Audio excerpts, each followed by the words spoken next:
This episode is brought to you by Starbucks. Smooth, bright, deliciously crafted. Introducing Starbucks Sansera Blend, their smoothest, brightest coffee yet. It's a new kind of light roast, one that's packed with so much flavor, it shines no matter how you brew it. So go ahead and try it hot, iced, black, or with a splash of creamer. Visit athome.starbucks.com/Sansera-blend-coffee to bring Starbucks Sansera Blend home. My cat Freddie loves to be brushed and cuddled. But stirring up his cat allergens meant sneezing and itchy eyes.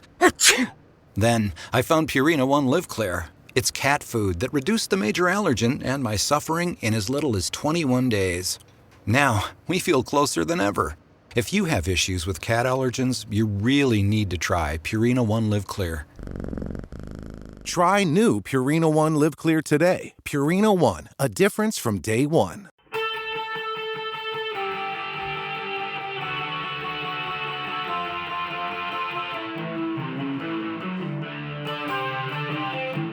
This is the Daily Blast from the New Republic, produced and presented by the DSR Network. I'm your host, Greg Sargent. As of this recording, at least 109 people have been pronounced dead from the devastating floods that have pounded down on Texas for 5 days.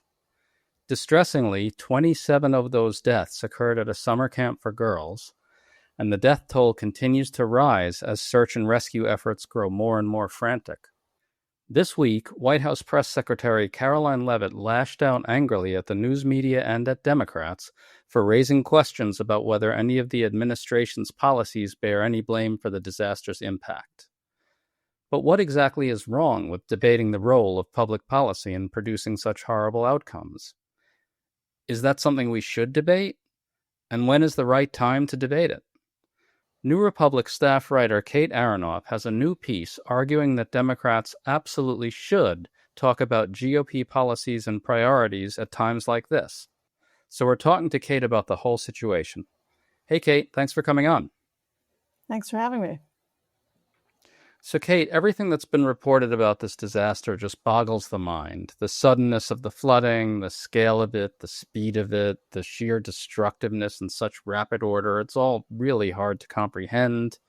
There's been a lot of debate about whether things like the staff shortages at the National Weather Service made things worse, and some focus on Trump's promise to end the Federal Emergency Management Agency, or FEMA. You looked into this. Can you just bring us quickly up to speed on where the disaster is and on that debate about apportioning blame? Yeah, so as you mentioned, over 100 people have been confirmed dead. There's still ongoing search and rescue efforts, and there's more rain expected for that specific area of Texas this week.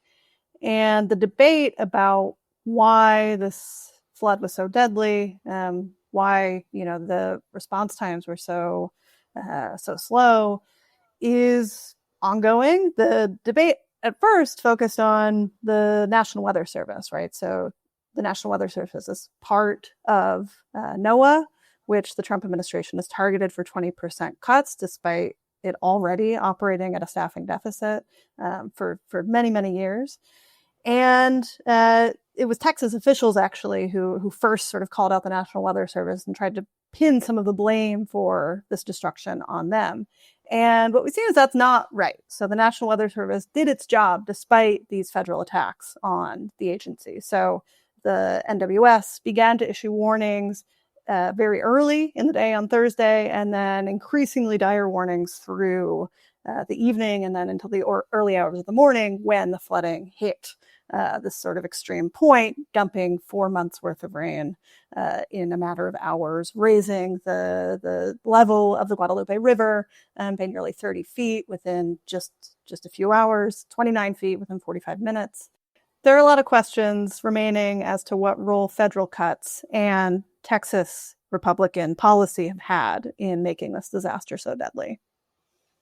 And they're legit questions, but White House Press Secretary Caroline Leavitt is really angry at the media and Democrats for raising some of these questions. Listen to what she told reporters. Unfortunately, in the wake of this once-in-a-generation natural disaster, we have seen many falsehoods pushed by Democrats such as Senator Chuck Schumer and some members of the media. Blaming President Trump for these floods is a depraved lie, and it serves no purpose during this time of national mourning.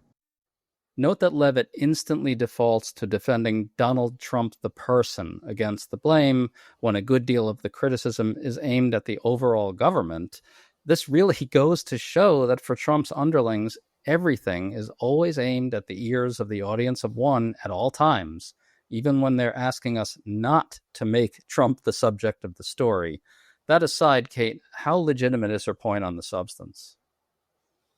So I think to really understand what Levitt is saying here, you have to look at the sort of narrow, very limited sense in which he's correct, right? Which is that the NWS issued timely warnings and flood watches in the lead up to the deluge on Friday morning. But what she very, obviously doesn't mention is just how depleted the NWS, NOAA, and our entire disaster response infrastructure is. And some of these things won't become clear for many weeks, such as the fact that Donald Trump is trying to defund FEMA, the Federal Emergency Management Agency, which plays a crucial role in both the sort of cleanup recovery efforts for this, but also in these sort of mitigation efforts. Texas has a $54 billion backlog of flood management projects.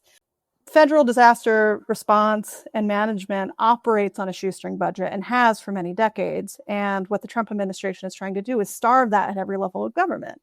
Its plans for FEMA rest on rebalancing responsibilities to the state and local level.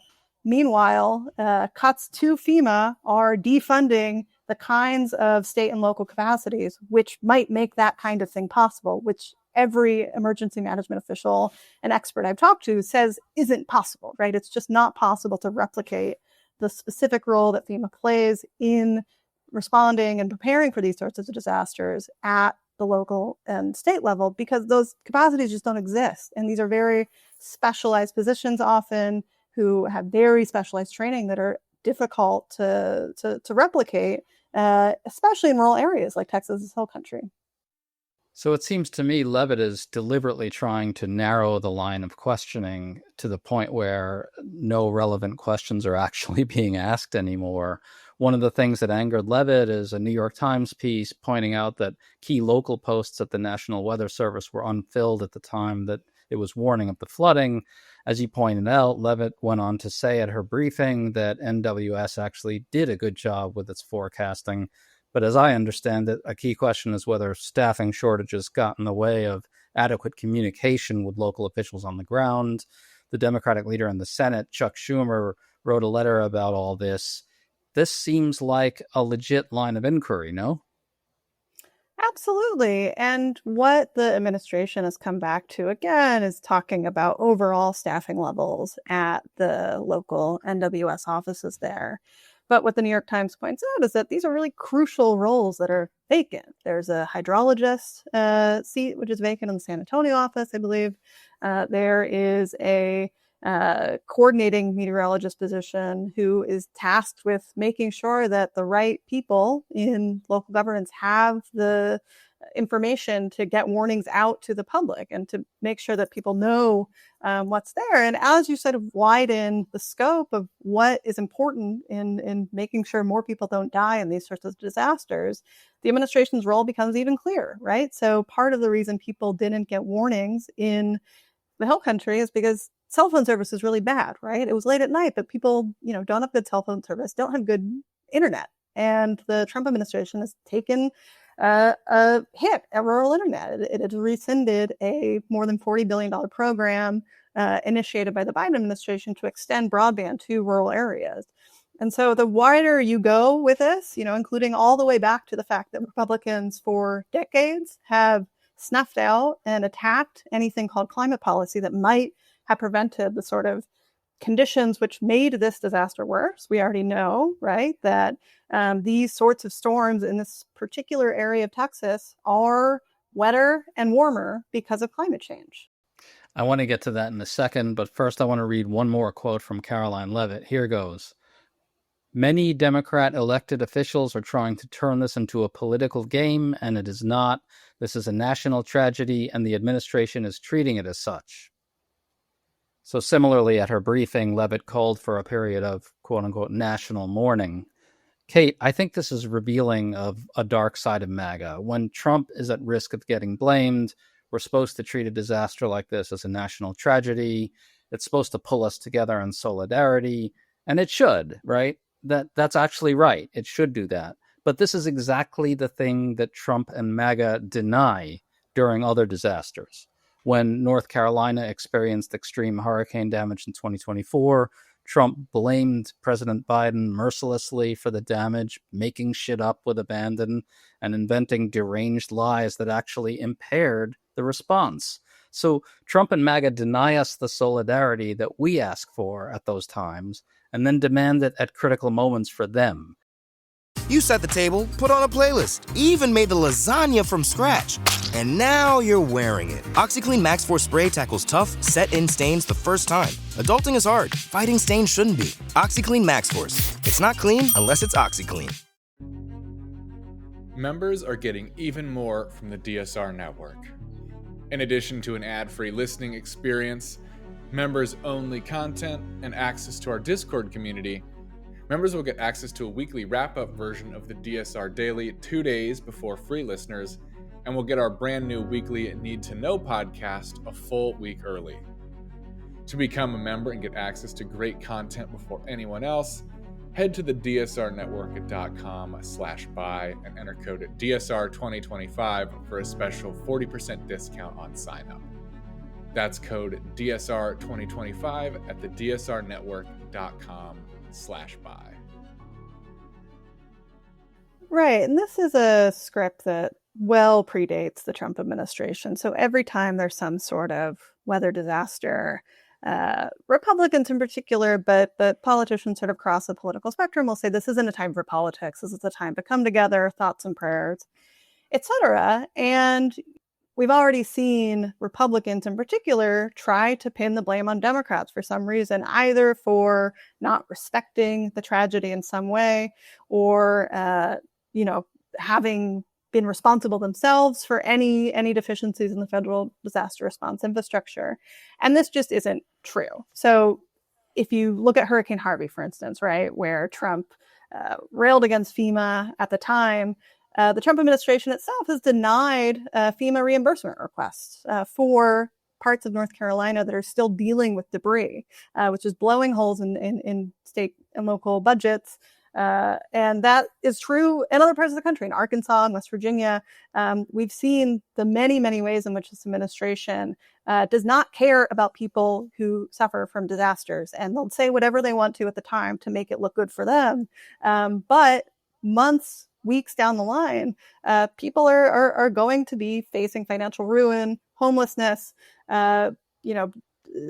real struggles to deal with the aftermath of these disasters, and the Trump administration will be nowhere to be found.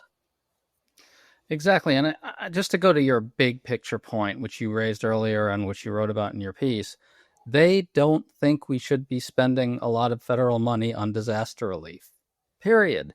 They think these functions should be defaulted to the states for all kinds of sick ideological reasons, I think. And then on top of that, they don't believe that the federal government should be undertaking policies to limit climate change. So how is it that we're not allowed to debate the impact that those types of big picture priorities have in these situations? Of course, we're going to debate it. Yeah, and it's so absurd to think that we could do anything else than ask real questions about what staffing shortages mean. For instance, what cuts to FEMA mean, why the president's disaster declarations have been so limited, even so far in Texas. These are real questions that real people deal with. And the fact is that Donald Trump and people in the Trump administration have never been on the losing end of a disaster, of a climate-fueled disaster. And they probably never will because they're very wealthy. And they don't care about what happens to people who aren't very wealthy because they don't meet them or talk to them unless they're serving them at a, Mar-a-Lago or something. And they don't see these people as fully human. And so they're not going to invest any real care into what happens to the communities in Texas Hill Country or North Carolina around Asheville or Arkansas who have just a different set of material concerns than they do. I just find it so disgusting how they demand this national solidarity from us at the moments where they need it, but just deny it when we need it. And sort of part of that story is the way they just treat Blue America as kind of expendable, as something that shouldn't be really preoccupying our concern in any serious way when horrors are happening. For instance, during COVID, when blue cities, because they were more concentrated, started to develop a huge outbreak before other areas did, Trump and MAGA kind of insinuated that, well, these blue areas, have it coming.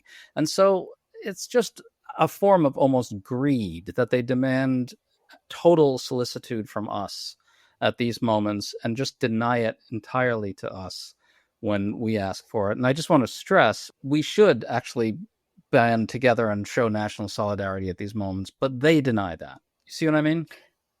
I do, and I think it's important to note, too, that it's not just blue states that they ignore. So Sarah Huckabee Sanders, Trump's former press secretary, had a disaster declaration denied in Arkansas, right? And so we see from Arkansas to Oklahoma to West Virginia, everyone is hit by climate change. And what we've seen so far from the administration and from Republicans more generally is that they don't particularly care what happens to people in those places, especially in the months and years that it takes to recover from a disaster and to prepare for the next one. They just don't care what happens to people, and they have their priorities. Their priorities are funding ICE, are funding, Alligator Alcatraz, are, making the state more dangerous for the most vulnerable people in the country.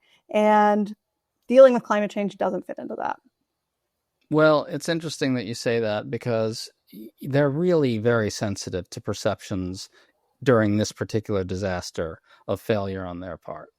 And what I take from what you're saying is that down the line, when the fallout from this disaster becomes really intense for lots and lots of real people, in other ways, lost homes, lost livelihoods, those types of things. At that point, when the public, attention has moved on from this, they will no longer care about it.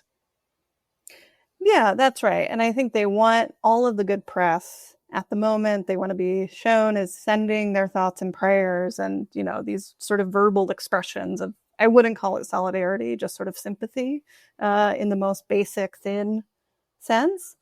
And, they aren't particularly interested in, governing a country that is really affected by climate change, not necessarily because they deny it, and plenty of Republicans do, but because they don't want to deal with it. They don't want to think about what it means for whole parts of the country not to be able to get insurance, for people to not be able to rebuild their communities or their homes, to not be able to pick up the pieces once disaster strikes.